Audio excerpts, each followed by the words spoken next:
Usually when you look at the stock market, you picture this massive chaotic audition. Right, yeah. Like companies are practically tap dancing on stage. Exactly. Doing whatever they can to beg investors to pick them. Mm.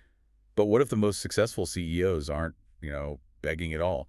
What if they are actually the ones meticulously handpicking their investors? Which completely flips the script on who actually holds the power, Yeah. right? And that's exactly the reality Lawrence Cunningham unpacks in his book, Quality Shareholders. Right, so we are jumping into that today. Yeah, he shows how top managers actively attract a very specific breed of investor and repel the rest to build these basically invincible companies. And to figure out how a CEO picks their investors, we first have to kind of look at who is actually out there buying stock.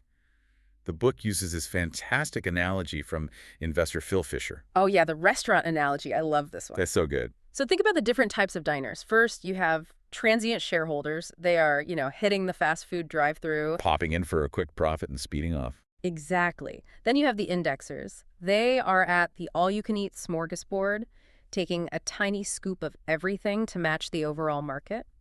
But they don't really know or care about any specific dish. Right. They just want a full plate. And then you have the VIPs, the quality shareholders. The five-star regulars. Yeah, the ones who sit down, order the biggest steak on the menu, and stay for the whole 5-course meal. Yeah. I mean, they load up their portfolios with high concentration and just hold on to those shares for years. Right. John Maynard Keynes is actually a crazy example of this. When he was managing Cambridge University's endowment in the 1930s, he concentrated his portfolio in just a few companies. Held his nerve through the Great Depression, right? Yeah.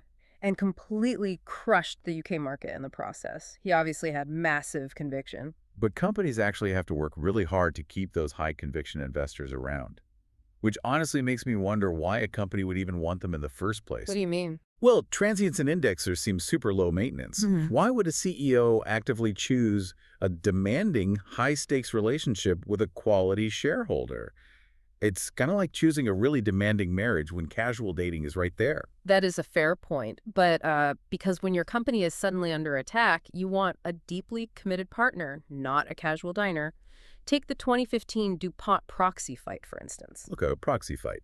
Just as a quick refresher for everyone listening, that's when an outside group tries to persuade the existing shareholders to vote out the current management, right? Spot on. So this activist investor named Nelson Peltz targeted DuPont. He was trying to force major structural changes and install his own people on the board. Wow, okay. And DuPont fought back and barely survived. I mean, they won the shareholder vote by a razor-thin 3.5% margin. That is close. Super close. Cunningham points out that if DuPont had spent the previous years cultivating a base of quality shareholders, those loyal regulars would have formed a protective moat. So they would have easily crushed the rebellion because the transients and indexers just, follow the wind. Exactly. Wait, so does that mean quality shareholders are just like rubber stamps? If I'm a lazy CEO, do I just get these guys on board to give me a free pass to do whatever I want? It is actually the total opposite. They scrutinize companies harder than anyone else because they have so much skin in the game. Right, their money is locked in. Yeah. But if management starts failing, a quality shareholder steps in constructively behind closed doors. They fix the problem instead of, blowing up the company in the press. So if these quality shareholders are your best defense in a corporate war, how do you actually convince them to enlist in your army? Well, you do things that scare away the short-term crowd. Right. One bold move is refusing to offer quarterly earnings guidance. You just completely stop playing Wall Street's minute-by-minute guessing game. Oh, I love that. That's Yeah. like turning off the read receipts on your text messages. You're setting an immediate boundary, telling the market you are only interested in long-term relationships. I don't care about your text right now. That's a great way to put it. They also attract them through really smart capital allocation.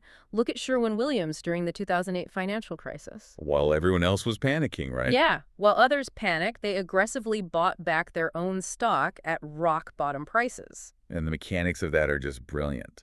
By buying and retiring their own shares, Sherwin-Williams shrank the total number of slices in the pie. Which means the remaining slices, the ones held by their loyal quality shareholders, automatically became way more valuable. Without those investors having to lift a single finger. Precisely. And some companies even use complex tools like tracking stocks to segment their investor base.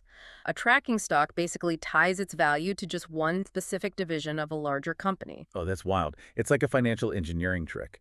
So a CEO can isolate volatile fast food investors in a high-growth tech division while keeping the quality shareholders focused on the stable core business. Exactly. We don't have time to fully break down tracking stocks today, but it is a fascinating rabbit hole if you want to look it up later. Highly recommend it. So even if you aren't running a Fortune 500 company, the blueprint here is pretty clear for all of us. Surrounding yourself with long-term, high-conviction partners is simply the best way to build something invincible. It really changes everything when you prioritize loyalty over those fleeting trends. The book actually compares managing shareholder demographics to navigating a political election. You really have to secure your base. Imagine if we took that literally. There's this wild concept floating around called quality voting, where companies would actually give more voting power to shares that are held longer and in higher concentration. That would change everything. Think about how fundamentally that would shift the balance of power in global business. If the stock market is an audition, what happens when we give the judges who actually stay for the whole performance the loudest voice?